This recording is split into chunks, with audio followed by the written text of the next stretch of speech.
بسم الله الرحمن الرحیم.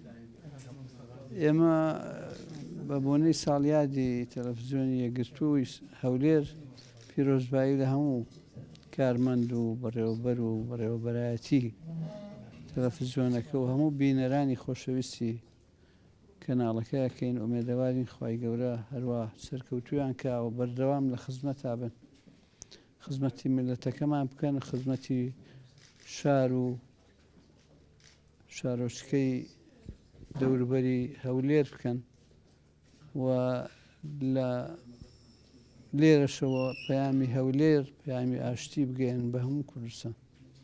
جارێکتر پیرۆزبێ لە هەموو لایەک. مامۆستا بەگشتی ینی لە بەهاردا یادی ئەعلامەکان یەکگرتوو ڕادیۆ و تەلەڤیزیۆنەمانە بەگشتی ینی ئەعلامی یەکگرتوو چۆن دەبینیت لە بێگومان ئیعلام بەشە ئینسانیەکەی و بەشە مرۆییەکەی درێغی نییە و کارمەندی چاکمان هەیە و شارەزا و لێهاتوو لێبڕاویش لە ڕووی ئیمکانات و ئیمکانات کەمە. ئەوە پەیوەندی بە بیرە نەوتەوە هەیە، نیمانە. هەرچەند بوختانیان بۆ کردین وتیان هەیەانە بەڵام نیمانە. لەبەرەوە ئیمکاناتی مادی بۆ ئەو دەستگا و کەناڵانە ئەگەر ببوایە زۆر باشترە بوو. ومێ دەکەین کە لەو کەمەی هەیە هەروە سەرکەوتوو بەرەو پێشچوون بێ.